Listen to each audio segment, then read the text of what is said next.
Today is a cruel reminder of another year Eric will never see, and a reminder of the fatherhood that was stolen from his 3 sons. Before I talk about what this crime has done. Wow, did you just see that? Did you see how Kouri looked away and then reacted? This is the footage of Kouri Richins' sentencing. The person speaking is Kouri's sister-in-law, the sister of Eric Richins, Kouri's husband, who she was just convicted of killing. There is much more going on here than what we see on the surface. And that's what I'm going to uncover in this video. Why are we so obsessed with the Kouri Richins case? Why has this specific tragedy captured the global psyche, launching thousands of true crime deep dives and sparking endless debates on social media? It's because we instinctively know something that isn't quite as it seems. But what is it? What is it that seems off with this case? When we look through the lens of forensic reality, like the toxicology reports, the deleted search histories, and the financial motives, we find ourselves staring into what I call the void of incongruence. The void of incongruence is that chilling psychological space where a person's outward emotional performance and their internal factual reality are not just mismatched, they are completely opposites. It's more than just a lie, it's a total fracture of the social contract. We're obsessed because we are trying to bridge that gap. We want to know, how can a human being occupy both of these worlds at once?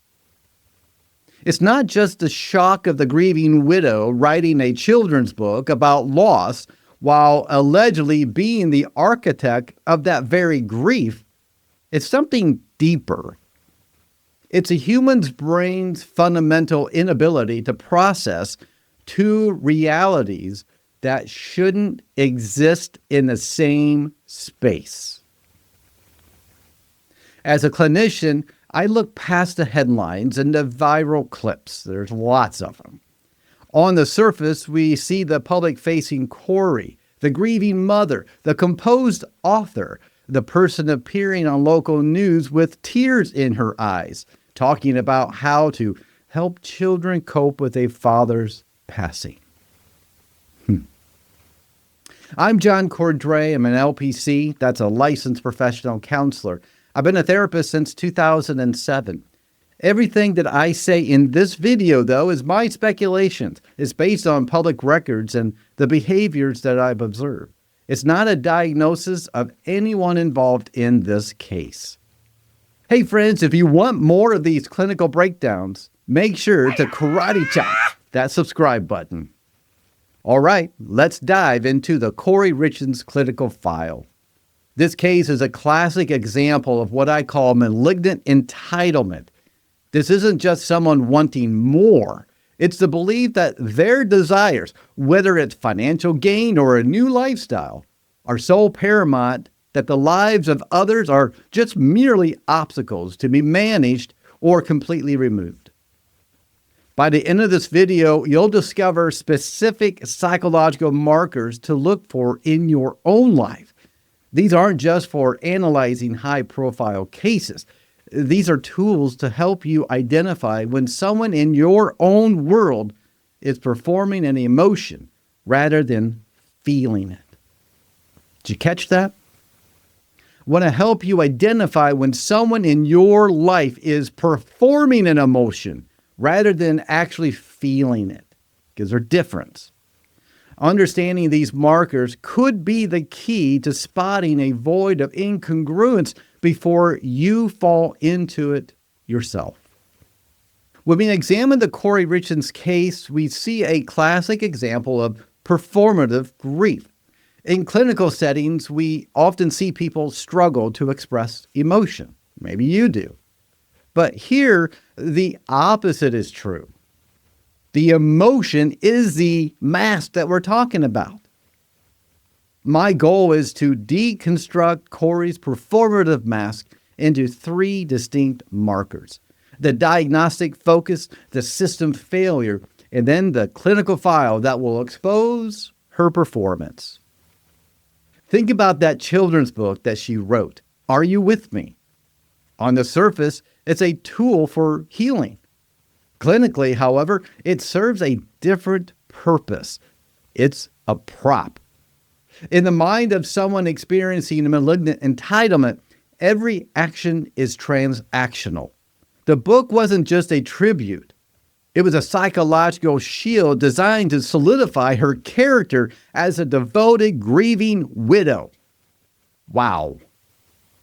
The contrast between her public persona and the forensic evidence, like the alleged purchase of illicit substances, the secret financial maneuvers, it all creates a very distinct negative reaction in us because it triggers our danger sensors. We feel that something is off, even if we can't put our finger on it just yet. That off feeling is your brain detecting a lack of genuine emotional resonance. Pull up graphic 3 here. To understand the void of incongruence we see in the Kouri Richins case, we have to move beyond the headlines and look at the internal architecture of the person behind the mask. The symptom is that the brain can't process 2 mutually exclusive realities occupying the same space. And the devastating result is a total fracture of the social contract. It's one thing to observe the performance. It's quite another to understand the broken engine that drives it. And to do that, we have to open the clinical file and look at how a personality reaches a point where the lives of others become mere variables in a personal equation. The fracture of the social contract with Kouri, it involves her external performance, her appearances in the local media, her being a book author and getting her children's book on grief published, and her grieving mother persona. And on the extreme opposite side is her internal architecture, the deleted search histories, the toxicology reports, and her hidden financial motives. This divide is what created the void of incongruence. The foundation of a case like this often begins decades before a crime is ever committed. In clinical terms, we look for developmental arrest. Normally, as a child grows, their ego undergoes a process similar to synaptic pruning in the brain. They learn through the pruning of consequences that they're not the center of the universe anymore. They encounter boundaries. They experience the sting of being told no. And they learn that other people have an internal life as vivid and valuable as their own. However, in some individuals, this pruning never happens. Whether through overindulgence, a lack of accountability, or a protective environment that buffers them from the results of their actions, the ego grows wild. It remains in the state of arrested development, a perpetual toddlerhood armed with an adult intelligence and resources. When the ego grows without the resistance of consequences, it develops a terrifying assumption. The rules that apply to others don't apply to me. This is the fertile soil where malignant entitlement takes root. It begins to grow after it's planted. As the unpruned ego matures, it often evolves into what we call a God complex. This isn't just about arrogance, it's about the fundamental shift in how the individual perceives reality. To someone with this complex, the world is not a collection of independent people, but it's a stage populated by tools and props. In the Kouri Richins case, we see this pattern in how everything, from the financial assets to personal relationships, was treated as an instrument of absolute control. A relationship isn't a partnership, it's a tool for social standing or financial security. Even a children's book isn't a way to help others. It's really a prop used to manipulate public perception. When a God complex is in play, the individual believes they have the right to curate and even terminate the reality of others to suit their own narrative. If a tool like a spouse or a legal contract stops serving its purpose or becomes an obstacle, the individual feels the divine right to remove it, to erase it. Pull up graphic 7. It gets a little heady here, but it's important. Stick with me, I promise. The mechanics of the God complex can be mapped out like this. It starts with an operator with an unpruned ego like Kouri. To her, the world was a stage, and she used the people and items as interchangeable tools and props for her script.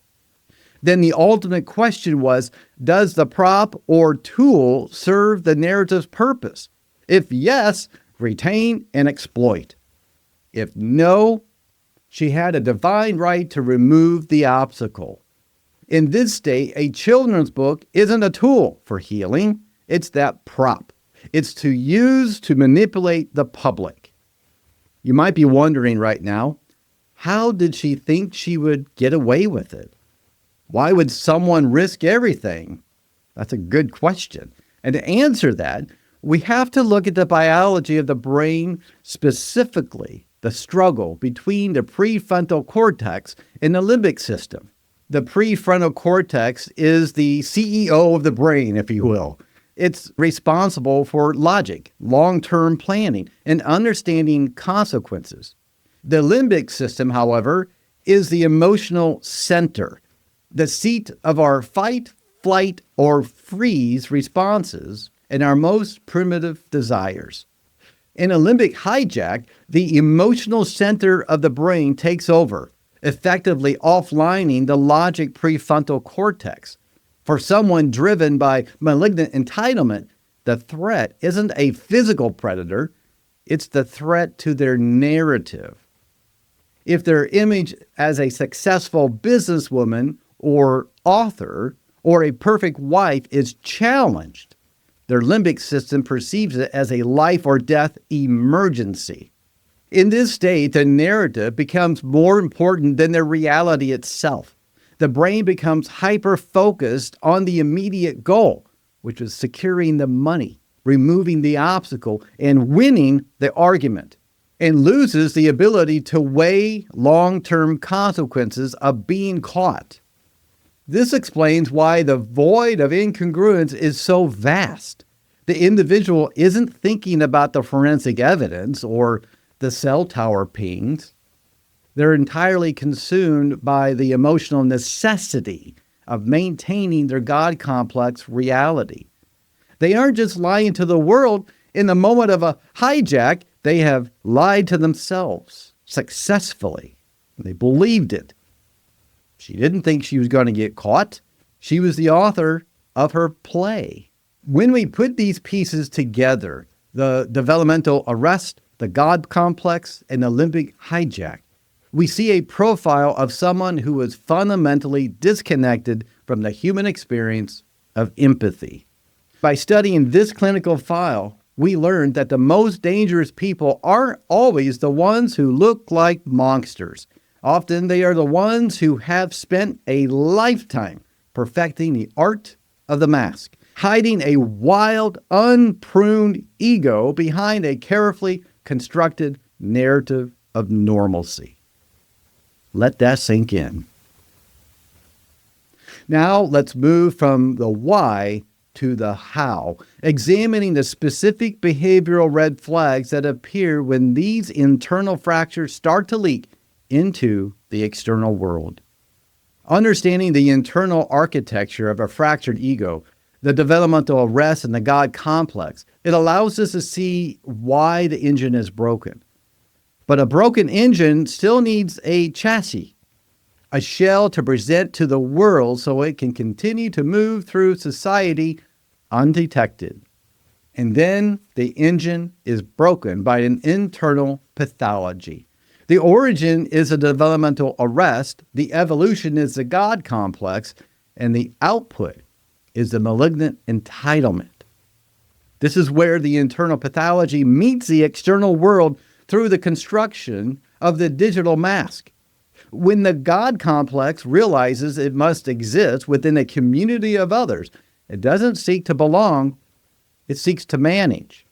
It shifts from internal entitlement to external impression management, creating a curated reality that even triggers a massive wave of cognitive dissonance in everyone who witnesses, including you and me. In a clinical world, we define impression management as the conscious and subconscious process in which people attempt to influence the perceptions of others about a person or an object or event. For most of us, this is benign. We dress up for a job interview, we look nice on a date, or we share our best photos on the vacation. Not the bedhead ones, not the crazy hair ones, our best ones during vacation. But with an individual living within the void of incongruence, impression management is a survival strategy. It's the tool used to bridge the gap between the forensic reality and the social requirements. Imagine for a moment that impression management acts as a fragile rope bridge strung across the abyss of the void of incongruence. It's a desperate survival strategy that keeps the person suspended over the dark, jagged reality of their own actions, allowing them to traverse the chasm and reach the safety of the social side without ever having to touch the unstable ground beneath. In the Kouri Richins case, the digital mask was crafted with surgical precision. We aren't just looking for a few sad posts. We're looking at the creation of a grieving partner persona that was designed to be unassailable. By writing a book, appearing in local media, and positioning herself as an advocate for grieving children, she wasn't just expressing a feeling, she was building a fortress. And this is what we call the virtual shield. By adopting a persona that is socially sacred, the grieving mother, the individual creates a psychological barrier. Most people are naturally empathetic. We're socialized not to question the tears of a widow. Why would we? We want to offer sympathy and help. The virtual shield has three primary layers. Layer one is the core, which is the forensic reality and where malignant entitle starts to form. The second layer is the structure. This is where the impression management starts to develop. With the social media posts and the TV interviews, this is where it's developing. And then the third layer is the shield to protect the sacred persona as a grieving partner and a grieving, healing advocate. The digital mask says, look at how much I'm hurting. Therefore, I could never be the source of hurt. In the clinical sense, the grieving partner role becomes a script that is performed so relentlessly that the performer begins to believe their own stage directions. The social media posts, the television interviews, and the public tributes were all props in the theater of her mind, where she was the protagonist, and the reality of the situation was merely a background detail to be managed. But why do cases like this go viral? Why does the public become so hopelessly obsessed with deconstructing every frame of a video or every word of a caption? Maybe you're obsessed with this case. It's because our brains are experiencing a psychological puzzle that our survival instincts are desperate to solve. Human beings are created to be pattern matchers. For thousands of years, our survival depended on our ability to accurately read the intentions of others. If a member of the tribe said that they were a friend, but their body language suggested aggression or danger, the amygdala in our brain would fire. We're hardwired to detect incongruence. When we watch the footage of Kouri Richins talking about her late husband, our brains are receiving two conflicting streams of data. The social data, she's saying the right words, wearing the right clothes, and performing the expected rituals of grief. Looks like it. And then there's the biological data. Our subconscious is picking up on the glitch, the micro expressions that don't quite match her words, the lack of genuine emotional resonance in the eyes, and the canned nature of the responses. This creates cognitive dissonance. Cognitive dissonance is the mental discomfort we feel when we hold two contradictory beliefs or values at the exact same time. Our brain hates this state. It feels like an itch that must be scratched. When a case like this hits the digital space and the internet, it goes viral because the collective consciousness is trying to resolve that dissonance. We watch the clips over and over again, not because we're morbid, we're not morbid, but because our survival instinct is trying to fix the pattern. We're looking for that exact moment the mask slips, the glitch in the matrix that will allow our brains to finally categorize this person as danger rather than griever. There's a concept in robotics called the uncanny valley. It's the point where a robot looks almost human, but something about it is just off enough to cause us to question what's going on here. It looks kind of real, but it's not quite. There's something about it. That's what AI is doing for us right now, isn't it? And in psychology, there's an uncanny valley of emotion. When someone performs an emotion they aren't actually feeling, they're over-indexed on the visible markers of that emotion. They might cry too loudly or use language that's too poetic and rehearsed. In the case of the digital mask, this uncanny valley is amplified by the screen. We see the curated version of the grief, and because it feels so perfectly presented, it ironically triggers our suspicion. It's too perfect. Must be something going on beneath the surface. Our brains recognize that real human grief is messy, it's ugly, it's inconsistent, and everyone grieves differently, and it's often private. When grief is packaged for a brand or a book tour, the pattern matching software in our prefrontal cortex starts to flag it as artificial. This is why we can't look away. We're witnesses to a psychological anomaly. Our obsession is a form of collective threat assessment. We're studying the Kouri Richins case because we want to ensure that if a void of incongruence ever appears in our own lives, in our friend groups or workplaces or our families, we'll have the data points necessary to see through that mask.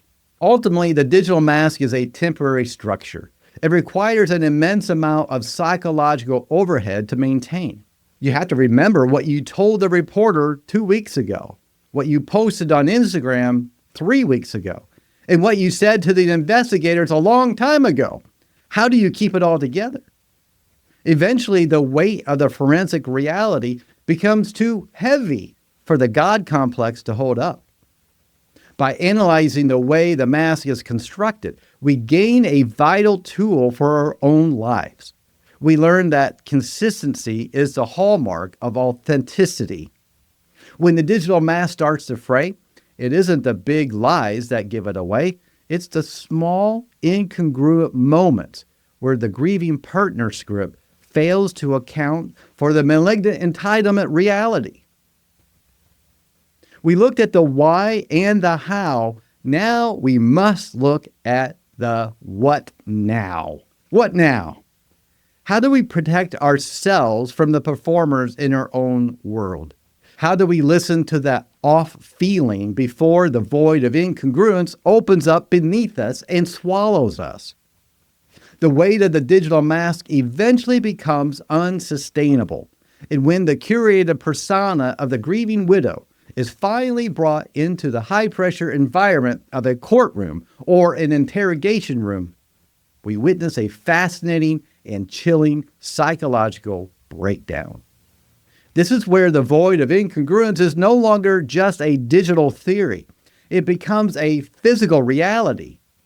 And to understand what we're seeing in the trial and behavior analysis of the Kouri Richins case, we must look at the mechanical failure of a personality that possesses the map of human emotion, but lacks the compass. To the casual observer, someone like Kouri Richins may seem normal because they appear to understand human emotion. I mean, look at her, look at the footage. She seems like a normal grieving person. They know when to cry, though. They know how to write a book about grief, though. And they know the words to say to a grieving child, though. However, there is a massive clinical distinction at play here. The difference between affective empathy and cognitive empathy. You may have heard me talk about this in my other videos. Affective empathy is what most of us consider feeling. It's the involuntary biological response where we actually mirror the emotional state of another. If you see someone in pain, your own nervous system reacts. You feel a twinge in your chest. Your heart rate might change. This is the glue of the social contract. It makes it physically and emotionally difficult to harm another person because on some level, you would be harming yourself. But cognitive empathy, on the other hand, is the intellectual process. It's the ability to know what another person is feeling without actually feeling it yourself. It's a data-driven empathy. Someone high in malignant entitlement often has a highly developed sense of cognitive empathy. They have spent a lifetime studying the physics of human emotion. They know analytically that the death of a spouse plus a public setting equals a visible tears. You're supposed to be crying. In the Richins case, what we see is an elaborate performance in cognitive empathy. She didn't feel the grief. She understood the grief as a social requirement. When you watch her behavior through this lens, the uncanny valley makes sense. The grief looks like a performance because it's being generated by a logical part of the brain rather than the emotional center. And there's a huge difference. She is knowing what grief is supposed to look like and then reverse engineering the outward symptoms. This is why the performance often feels staged, because it lacks the messy, involuntary, physiological markers that affective empathy provides. The snot and the tears and the sobbing that it's hard to stop. When the cognitive empathy script is challenged by hard evidence, cross-examination in the forensic data, or the testimony of others, like her sister-in-law that we saw at the beginning of this video, the God complex faces a crisis. The adult persona of the composed grieving author can no longer hold the weight of the accusations. This is when we see the emergence of the regressive defense mechanisms. In clinical terms, regression is a defense mechanism where an individual faced with overwhelming stress or the threat of accountability reverts to an earlier stage of development. If the adult version of the person can't handle the situation, the child version takes over. This progression started with the composed author with a children's book on grief, and then to the victim, and then ultimately to the escape hatch. During legal proceedings or high-stakes interviews, you may notice a sudden shift in behavior. A person who was previously articulate, assertive, and composed suddenly begins to use childlike sounds or body language. You might see vocal shifts, that voice that becomes a higher pitch or thinner, or takes on a whiny or breathy quality, reminiscent of a young child. You'll see physical posturing. They may pull their arms in, hunch their shoulders, or cover their face in a way that suggests a child hiding from a parent. You might even see simplified language. They may stop using complex legal or emotional terms and then revert to simple victim-oriented language. This is strategic, and sometimes it's even subconscious. It's an attempt to avoid adult accountability. By retreating into a childlike state, the individual is trying to trigger the protective instinct of the audience, the jury, and the judge, and us. It's a silent plea that says, how can you punish someone so small and vulnerable as me? I'm innocent. These individuals often suffer from developmental arrest, like I talked about earlier. That regressive defense mechanism is simply the mask falling away to reveal that unpruned toddler-like ego that has been running the show all along. When the God complex fails, the vulnerable child is the only script left in the play. The tragedy of the Kouri Richins case, and the reason it serves as such a powerful clinical study, is that it shows us the limits of the digital mask. You can manage impressions, you can curate a persona, and you can even write a book to solidify your character. But you can't fabricate the involuntary resonance of true affective empathy. When we analyze the trial footage and the behavioral glitches, we aren't just looking for the guilt or innocence in the legal sense. We're watching the collapse of a psychological architecture that was built on the void of incongruence. The regressive behaviors and the cognitive performances are the sounds of a system under too much pressure. As we move toward the final takeaway of this analysis, remember the 3 psychological markers that we discussed at the beginning: the canned response, the narrative control, and the transactional empathy. In the courtroom, these markers are no longer subtle, they're glaring. The canned response fails when the questions become unpredictable. Narrative control is lost when the prosecution introduces forensic facts. And the transactional empathy is revealed for what it is, when the person realizes that being kind or grieving is no longer getting them what they want. By studying these behavioral breakdowns, we don't just learn about one case in Utah. We learn how to protect ourselves. We learn to look for the resonance, that alignment between what a person says and what they do and what they feel. We learned that while anyone can learn the script of an emotion, the music of genuine human connection is something that just can't be faked. Thank goodness.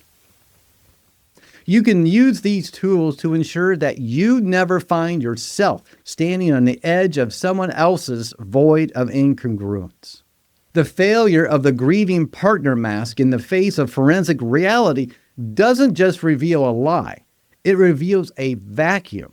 When a personality is built in the void of incongruence, there is no central stable core holding the pieces together. We call this identity diffusion. It's the final, most chilling revelation of the Kouri Richins case.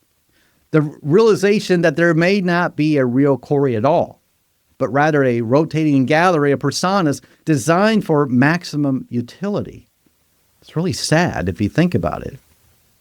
In a healthy personality, we have a consistent self. Whether you're at work or you're at home or under pressure, your core values and temperament remain recognizable. But in cases of identity diffusion, the individual possesses a wardrobe of masks, each worn with a specific goal in mind. And in the clinical file of this case, we see 3 distinct personas rotating in real time.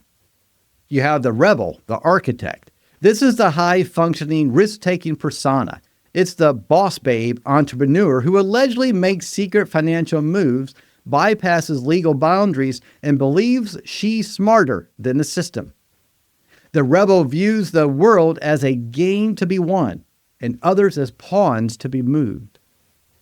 Then there's the victim, the shield. When the rebel's actions are questioned, the mask shifts instantly. Now she's the grieving widow, the misunderstood partner, the woman being persecuted by a system that doesn't understand her pain. The victim mask is designed to deflect accountability by making the observer feel guilty for even asking the questions. And then lastly is the child. It's the escape hatch. As we discussed with regressive defense mechanisms, when the pressure becomes terminal, like in a courtroom, the child mask appears. The voice thins, the posture shrinks, and the adult accountability is traded for a performance of helpless vulnerability. These aren't just moods. They're functional identities. They're functional masks. but used very specifically. And the tragedy of the Kouri Richins case is that people around her were often interacting with a mask, never realizing that a person behind it was constantly shifting to suit the narrative of the moment. They never knew which mask they were talking to. If there's no consistent self, how does the individual decide which mask to wear? They use mirroring. People with identity diffusion are psychological chameleons.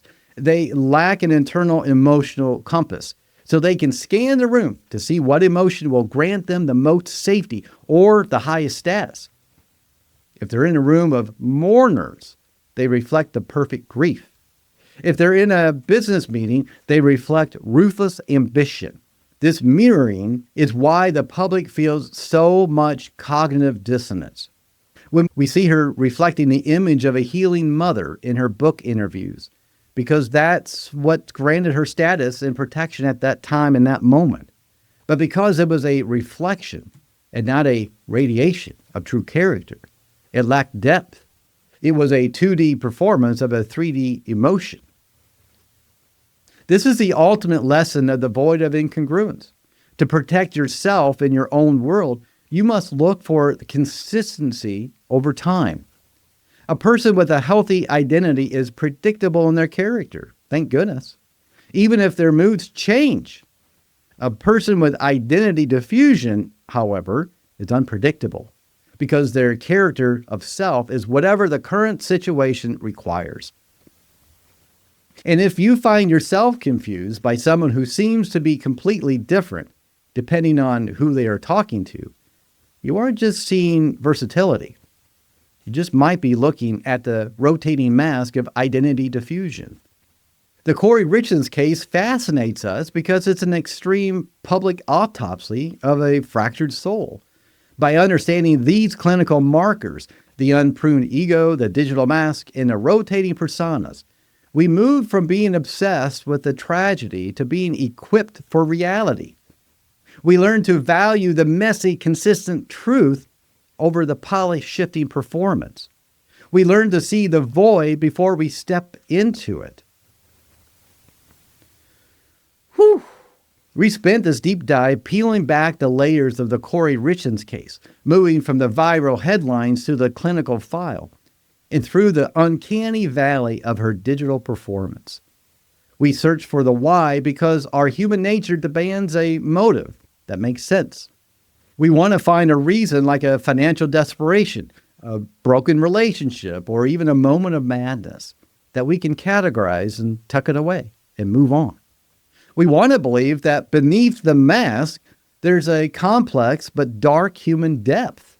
But the final, most unsettling clinical truth is this. When you peel back the layers of someone living within the void of incongruence, you don't always find a hidden motive. Sometimes you just find clinical emptiness. In cases of malignant entitlement and identity diffusion, there is no secret self waiting to be discovered. There is no inner core of tortured regret or hidden trauma that explains the actions. Instead, there's a void, a vacuum, a modern mask that has been worn so long and so effectively that it's hollowed out the person beneath it. I think that's the real tragedy here. We search for the why because we want to feel safe. If we can find a motive, we can convince ourselves that as long as we avoid those specific circumstances, we'll be safe from such a tragedy. But clinical emptiness is far more terrifying. It suggests that the performance was the point. The book, the interviews, the public grief, they weren't just cover-ups. They were the God complex expressing its power to rewrite history. The motive wasn't just about the money or the house. It was the intoxicating ability to move people like chess pieces on a board of their own making. The Kouri Richins case serves as a dark mirror for our digital age. We live in a world of impression management, where we're all encouraged to curate our own lives and perform our best selves for the audience. But there is a vital, life-saving difference between sharing a connection in orchestrating a performance. There is a tension between reality and orchestration, between the orchestrated mask of performance driven by cognitive empathy and the authentic connection driven by affective empathy. In a world where anyone can buy props and learn the script of a perfect life, your only true defense is valuing consistent truth over a polished performance. Genuine human connection is rooted in affective empathy. Like I said before, it's messy and it's unpredictable, and it requires the courage to be seen without a mask, without makeup, without fixing your hair. It's scary. But orchestrated performance, however, it's rooted in cognitive empathy. It's polished and transactional, and it uses the emotions of others as a resource to be harvested. Listen to that biological whisper in your gut when a pattern doesn't quite line up. To help you navigate these complex concepts in your own life, let's break down the psychological markers of this case. First is that canned response. Observe if someone's emotional reaction seems repetitive or overly polished. Real grief is messy, remember? There's no real pattern to it, and it's often quiet. But performative grief is loud, directed toward an audience, and it hits the same notes every single time. And then there's narrative control. Does the person focus more on how they are being perceived than the loss itself? In the Kouri Richins case, the focus was often redirected toward her role as a resource for others, rather than the raw, vulnerable reality of her husband's absence. And then lastly, there's transactional empathy. This is the hallmark of malignant entitlement. The person shows empathy or kindness only when it serves a specific goal, only when it serves them. If the benefit disappears, the empathy often vanishes too, revealing the cold reality underneath. By understanding the void of incongruence, we don't just solve the mystery of why we're obsessed with true crime. We gain a deeper understanding of the complexities of human behavior and the subtle signs that something isn't what it seems. As a clinician, my goal is to help you see the resonance, to listen to that gut that tells you when a pattern doesn't match. Because in a world where anyone can buy the props and invent a perfect life and anyone can learn a script, our only true defense is our ability to distinguish between the warmth of a human heart and the cold, calculated glow of a digital mask. If you're interested in more clinical breakdowns of high-profile cases, you better watch my next breakdown. If someone in your life was performing the perfect version of love, grief, or loyalty, rather than actually feeling it, would you truly be able to tell the difference before the mask finally slipped? That's something to think about. Welcome to the first edition of After the Breakdown. This is a podcast style format. I wanted to talk about some of the mental health concepts that I talked about in this case. I want to expand on them more. Some of you want to go much deeper, and this is what this section is all about. And so I wanted to talk about a few of the slides. I'm going to bring those up that I talked about in this case. When I record a video, sometimes I have to go through it fairly quickly, but there's so much to bring out, so much detail that I kind of skim over because the video would go much longer. Some of you want the longer. That's why I'm doing this after the clinical breakdown. So I want to talk about this void of incongruence, and this is on the Kouri Richins case. As most of you know, if you've been following this case, she was sentenced recently of murdering her husband, Eric. And we're going to be talking about that. It didn't talk about as much in the video, but I'm going to bring it up here. Hopefully it'll come up. There we go. Here is Eric and Kouri. This is at a time when they seemed to be happy on the outside. But we know that the void of incongruence here, there was a performative malignant entitlement that we see in Kouri. But at the time, before the crime, nobody could see it because it was performative. She was an expert at it. And you can see here, she seems to be happy and smiling, and Eric seems to be happy and smiling. But that's not what we get here in the end results. It's really ironic that Kouri wrote this book, Are You With Me? And it's a book for children who are grieving. As a therapist, I could probably use that as a resource. But here's where it's ironic. Not only is the book about grieving and she killed her husband and her kids are grieving because of that, what's really ironic here is the timing.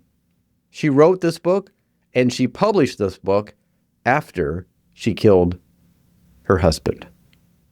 Almost exactly a year later, this book comes out, and what happens? She's getting out there and people are interviewing her. She's on TV and she's talking about it. All the while knowing that she killed her husband. She was performing for the audience. And so this void of incongruence here, it's this outward emotional performance, the smiling, she's got it all made, everything's great. Or after, when the public is finding out, she's grieving. She's grieving, she's performing. She knows how to create a narrative.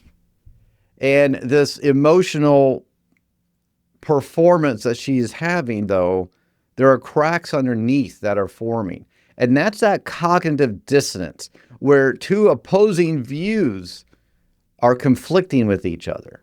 It's like having two magnets. You ever turn a magnet and you kind of bring them close and they kind of, there's that force, that magnetic field is there. That's kind of like what incongruence is like.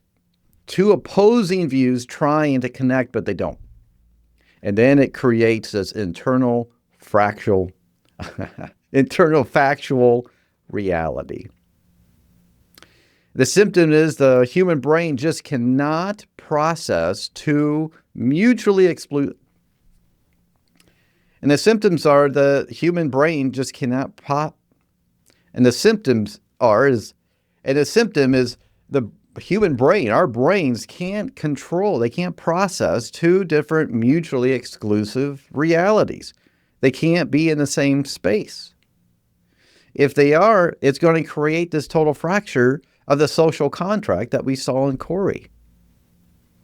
And here's kind of more of a deeper dive into the social contract. So on one side, all the way over to the left side, you have the external performance. And that's where she's out in the local media, she's appearing, she's this composed author, she wrote a book about grief. It's a mom who has kids who are writing about grief. Isn't she so nice? And then it's the grieving mother persona. She's grieving for her own kids in front of others. And she gets this children's book published in the eyes of everyone, at least before the trial, before her conviction.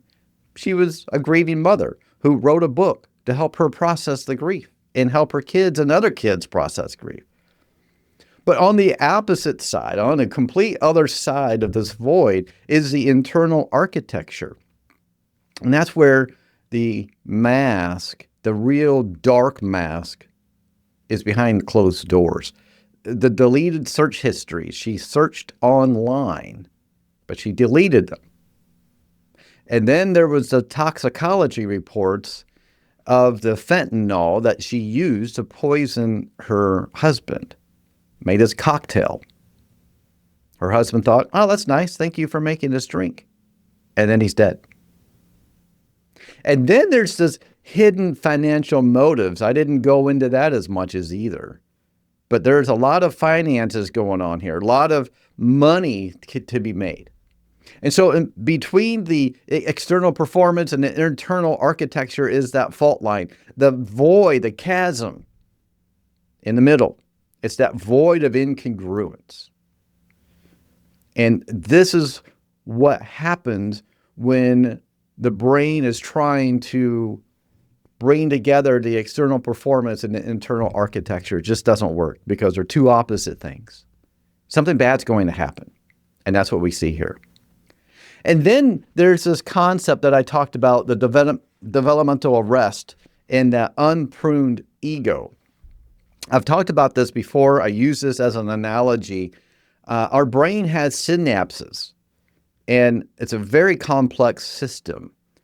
And so a healthy synaptic pruning happens when we're really young. Our parents give us boundaries. We maybe give chores. We might have things done for us for our own good, but at the time we didn't like it. We don't like boundaries being placed on us, but our parents would put restrictions. You have to be home at a certain time. You can only be on a screen for so long. There was restrictions. And over time, you began to learn to hear no and respect it. Over time, it helps us to recognize others' internal lives as well. And so we develop this idea of boundaries, and it's for our own good, whether we liked it or not at the time.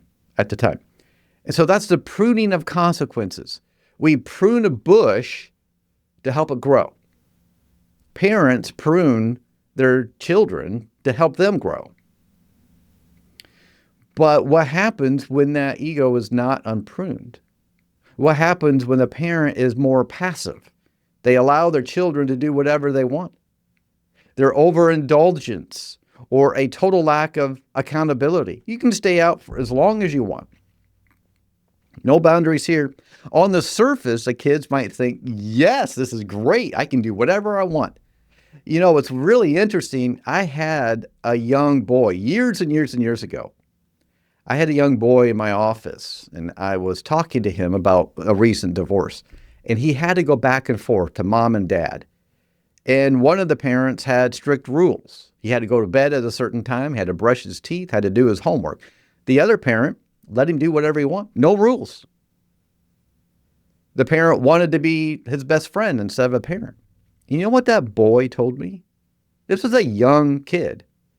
He had the wherewithal to say, when I go to my one parent who gives me rules, I may not like them, but it provides safety for me. And when I go to my other parent, when I have no rules, I don't feel safe. I don't have the boundaries. And that was amazing for a child to say that. And so this developmental arrest happens in childhood, but it's also armed with adult resources. Adults are the ones, the parents are the ones that help prune. And if we don't have consequences, that ego and that synapses are not pruned at all. There's no developmental. So what happens? What happens when the child who has the unpruned ego becomes an adult? They expect everything done for them. They are so used to be enabled that they just expect it. They don't have discipline. They don't have boundaries. And it's this fatal assumption that rules that apply to everyone else don't really apply to me. I do whatever I want because that's what they were taught at an early age. And this is where the fertile soil, the black, rich soil of malignant entitlement begins. And that's a scary place, that malignant entitlement. And then the broken engine, the internal pathology that I talked about, these gears, there's 3 gears here. You have the origin where the developmental arrest begins, that fertile soil, the child who has no boundaries, the unpruned ego. And then what happens is they become adults, they get older, they develop this God complex. I talked about that quite a bit in the video. The God complex is no one can touch them. Everybody else has to do all the other rules and follow the rules, but I don't. I can do whatever I want because I'm untouchable. And then the output, the malignant entitlement. This is where others are harmed. It goes from an internal belief system to an external harm to others. That unpruned ego never really encounters the resistance of consequences. That's why consequences to our children are so important.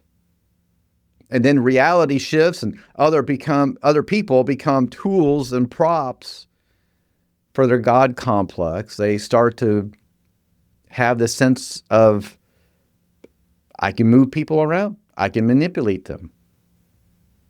And it works. And it reinforces them to keep doing it.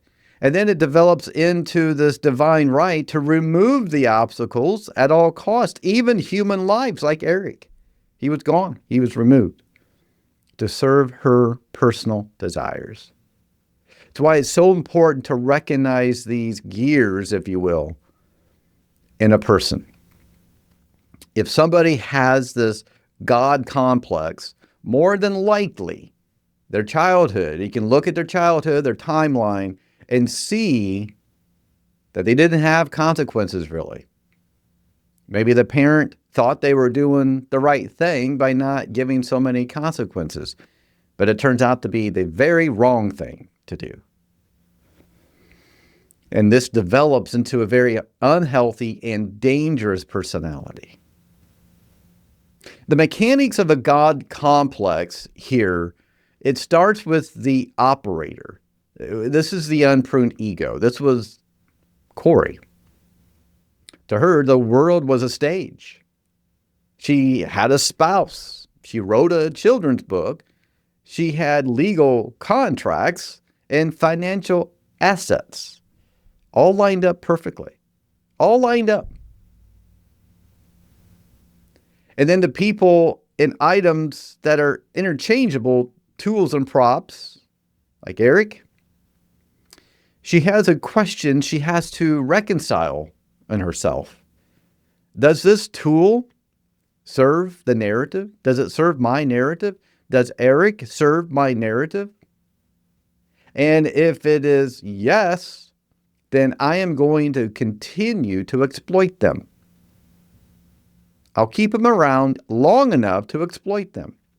If it's no, they have a right, a divine right to terminate and remove the obstacle. And we know that Eric was removed. In this state, a children's book is not a tool for healing. That's what I mentioned in the video. It's a prop for public manipulation. You see, not only did Kouri believe she was going to manipulate and remove Eric, she was going to take it even further and manipulate the public by writing the book. So this biological short circuit that I talked about, the limbic hijack, our brain is so complex, you know that? We have a system called the limbic system. And then part of that limbic system is the amygdala. Amygdala is very small, about the size of an almond. And this amygdala is our emotional regulation, our response system. It helps regulate all of our emotions. And when the CEO of her mind went offline, she had no logic, not really. She didn't really have long-term planning. In the moment, chaotic, right now, impulsive, and she didn't think about the forensic consequences, like her cell phone towers, the digital evidence. That wasn't really a plan. She was just really focused on the now, impulsive and not thinking about the future. And so this threat to the social narrative, it becomes a glitch in that limbic system, in the amygdala. It becomes hyperactive. That's where the fight, flight, or freeze happens, the emotional override. The nervous system kicks into gear. And for a malignant entitlement, as Kouri was, it was a threat to her image that she had been writing and developing for a long time. And that triggers a life and death biological emergency. The narrative outranks reality. Narrative wins all the time, every time. It has to, for that malignant entitlement ego to exist and thrive. And then the virtue shield that was constructed here. This gets a little complexy, but that's why I have these graphics to help explain it. So think of the shield, the virtue shield, as 3 layers. The first one is the core. That's the forensic reality and versus the malignant entitlement, right? That's the core. The second layer is the structure, the impression management. Remember what that was? Impression management. She had to have this impression that she put out there in the audience, and she managed it very well by putting on multiple masks. It's this curated piece of social media that she used very well, and even the television interviews. So it was public facing. And then the third layer was the shield. It's that sacred persona, the grieving partner, and the healing advocate. And so when you put all these layers together in action, the shield exploits the social contract. It exploits it. Society, we, you and I, are biologically wired to not question the tears of a widow. A mom is crying. She lost her husband and she has kids. We need to show sympathy. And so she becomes a performer. And then eventually that performer begins to believe their own ideas and beliefs. The false narrative becomes part of the storyline. And so Kouri is in court and she's still performing. She's listening to the judge giving her the life sentence that she deserves. She was found guilty. And she performs in the court, continuing that performative entitlement. That's where we talk about, or where I talk about, the uncanny valley of emotion. It's the spike, right? So it goes up, up, up, up, up, up, up, and then it strikes all the way down from the canned responses to the over-indexing of grief, overdid it. And then those micro expressions, the little glitches that we saw when she was in court. We saw that. The canned responses, the over-index of grief, the uncanny valley is a part of all of that. She had this performance and then it came crashing down. It's saying all the right words, wearing the right clothes.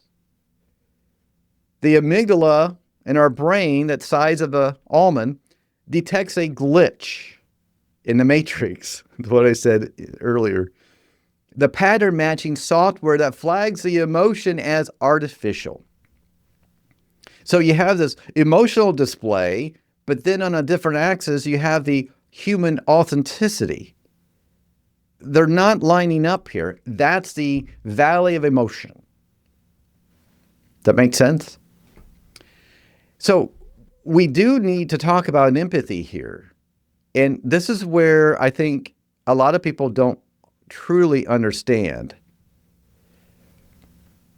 Empathy, we think there's just one type of empathy, but there's not. There's two. There's affective empathy and there's cognitive empathy.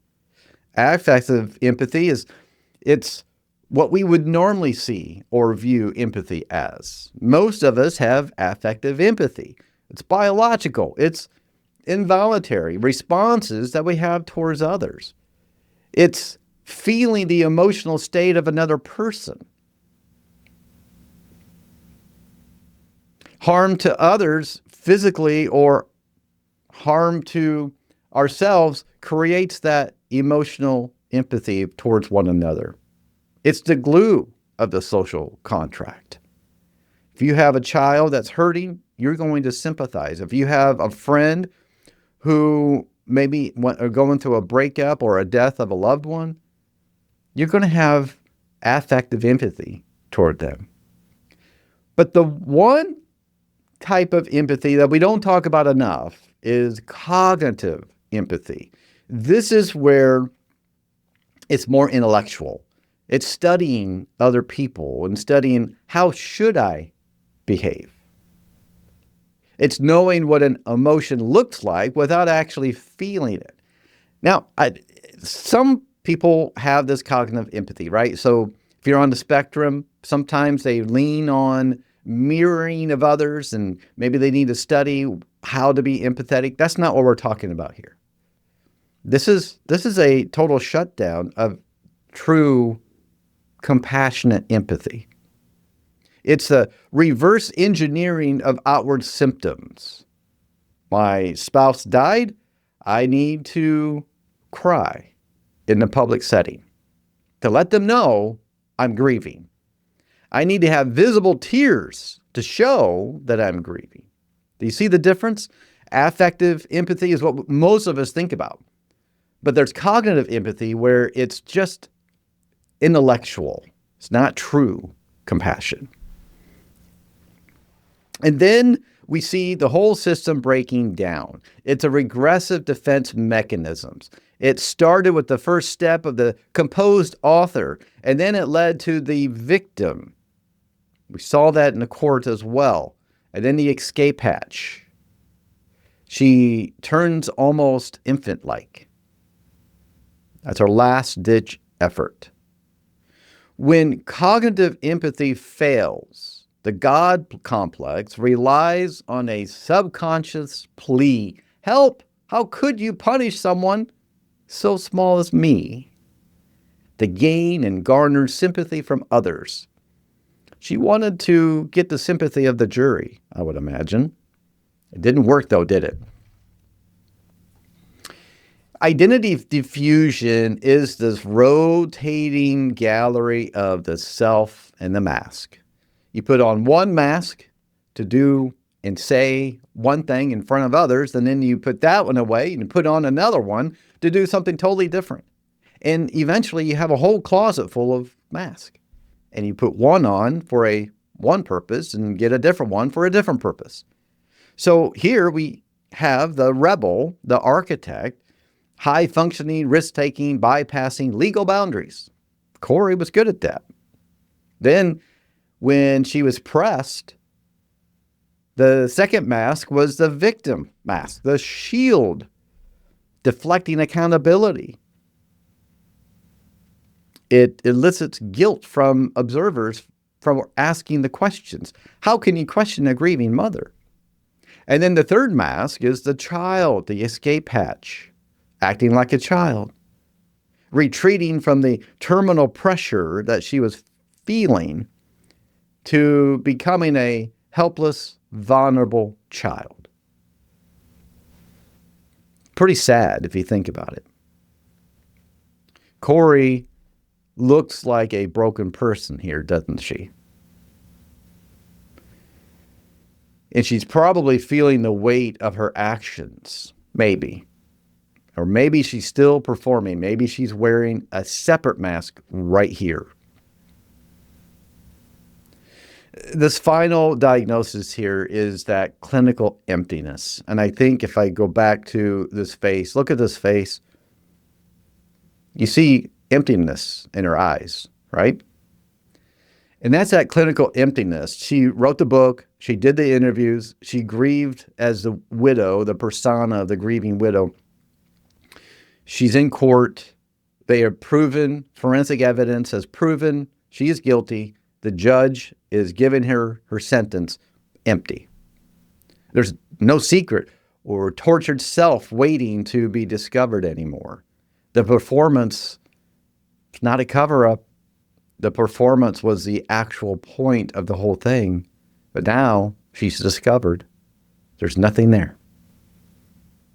Now she will spend the rest of her life in prison. She has a lot of time to think about this script that she was writing. Maybe she'll show some remorse. Maybe she'll show some actual grief. I don't know.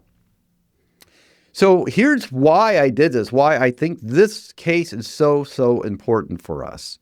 I want to give you this toolkit for you.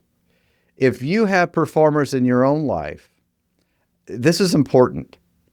I talked about it just briefly, but I want to talk about it a little bit more here. There are essentially 3 warning lights I want you to think about. The first one is look for a canned response. It's just emotional reactions that are repetitive. They hit the same notes every time and fail when questions become unpredictable. But real grief is messy. We don't predict how we're going to grieve, but a canned response is predictive.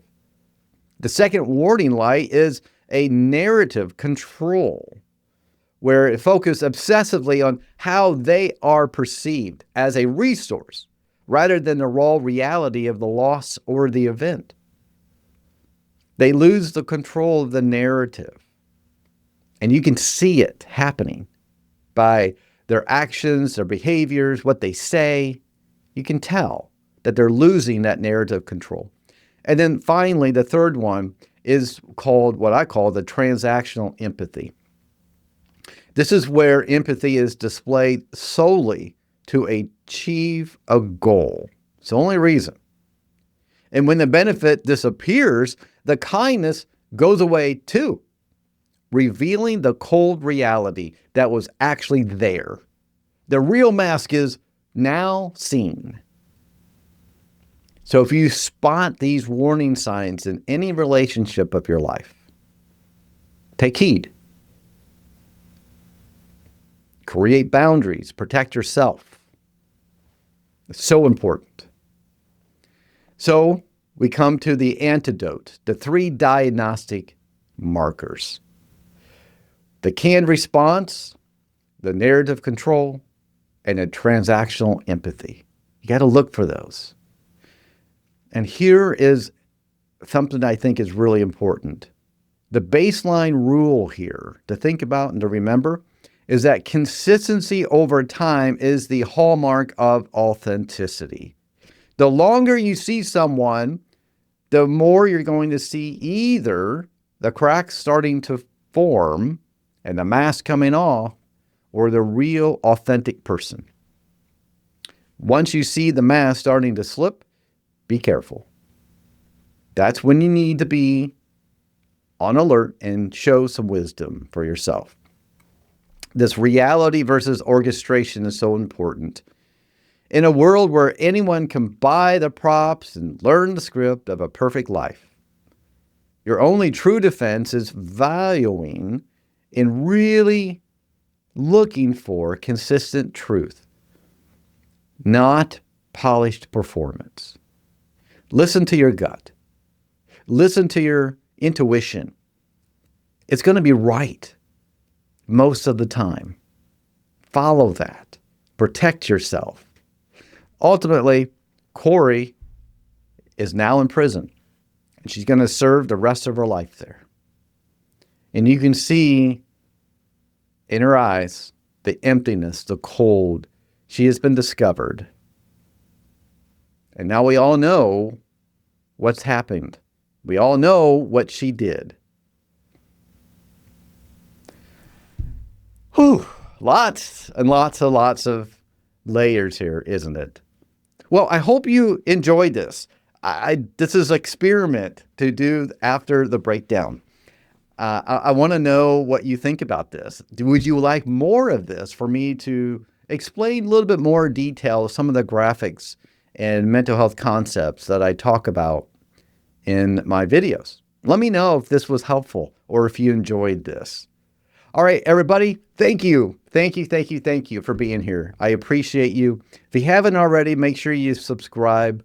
And if you want to become a channel member, if you watched the entire video and watched all of this, you're probably a mega fan. And a mega fan is a member who can join, or someone who can join on the member, be a member. You get special perks. You'll get advanced viewings of videos. Or if you really want to go the next level, I have a community that I'm starting to work on called the Clinical File Collective. That's going to be amazing. I'm going to go even more deeper into these cases. All of my videos in there will be ad-free, and we'll be able to have the freedom to talk and discuss and learn more and add more to these cases. Well, if you're interested in that, you can go to my website and you can sign up right there. It's JohnCordray, LPC.com. See you, everybody. Take care. Bye.